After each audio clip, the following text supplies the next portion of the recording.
উনি অঙ্ক করে বলেছেন এই যে এক বছরে যে টাকা পাচার হয়েছে, আমাদের যে 40 লক্ষ গার্মেন্টস শ্রমিক তাদেরকে যদি বাড়ি পাঠিয়ে দেই কতদিনের বেতন দিতে পারি জানেন? 3 বছর। 40 লক্ষ শ্রমিকের 3 বছরের সমান টাকা প্রতি বছরেরা পাচার। তার মানে ভাই দাঁড়ালো কি? বাড়ির পাশে উঁচু নিচু দেখছেন আর টাকা চলে যায় বিদেশে।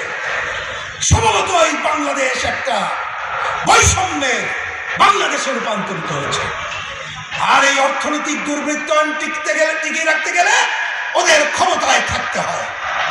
ক্ষমতায় থাকার জন্যেই তাকে কর্তৃত্ববাদী করতে হয়, স্বৈরাচারী হইতে হয়, পরিবারতন্ত্র করতে হয়, ফ্যাসিবাদী হইতে হয়। এটাই তারা হয়েছে, এটাই হলো অঙ্ক। তাহলে আজকে যে আমরা বৈষম্য বিরোধী আন্দোলনে বিজয়ী হলাম, জুলাই আগস্টে রক্ত দিলাম, আমার তরুণ বন্ধু রিজভী রক্ত দিল, আমার ক্ষেত্রমন্ত্রী নেতা প্রদীপ রক্ত দিল, তাহলে এই রক্তের উত্তরাধিকার হিসাবে বাংলাদেশকে বৈষম্য মুক্ত করা ছাড়া অন্য কোন স্লোগানকে, গণতন্ত্র ছাড়া অন্য কোন স্লোগানকে আমরা গ্রহণ করব না। কেউ যদি মনে করেন একটু উল্টিয়ে দিয়েছি ক্ষমতায় অনেকদিন থাকতে কি পারবেন? অন্তর্বর্তীকালীন সরকার একটা আছে, আমরা একটু মজা করে বলি ওনার অন্তরের কথা বুঝতে পারছি না। কি বুঝতে পারেন অন্তরের কথা? বোঝা যাচ্ছে না, তবে বোঝা যাচ্ছে নানা ধরনের চলে বলে কৌশলে ক্ষমতা দীর্ঘায়িত করতে চায়। আমরা পরিষ্কার করে বলতে চাই,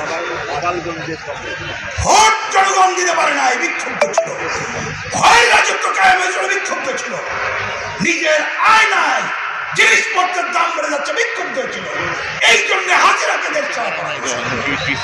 আর আপনি যদি সংস্কারের ট্যাবলেটের কথা বলে জিনিসপত্রের দাম কমাইতে পারেন না, জনজীবনে শান্তি দিতে পারেন না, ওয়ার্ল্ড ম্যাপ IMF এর কথা শোনেন, তেলের দাম, গ্যাসের দাম, বিদ্যুতের দাম কমাইতে পারেন না, নতুন করে ব্যাট বসাইতে চান, তাহলে আপনি তো একই ব্যবস্থা দিয়ে চলছেন, বাজার কিছু করছেন না, পারবেন না, কারণ আপনি তো এই ব্যবস্থায় হাত দেন নাই। আমি অবশ্য বলি আশাও করছি না, কারণ আপনি তো মুক্ত বাজারের ধারায় চালাইতেছেন দেশটা, সুতরাং পারবেন না। অতএব এই অবস্থা থেকে বাংলাদেশকে মুক্ত করা ছাড়া আমাদের সামনে আর কোনো পথ নাই। কীটনাশকের দামে যাচ্ছে তাই অবস্থা উৎপাদন খরচ বেড়ে গেছে।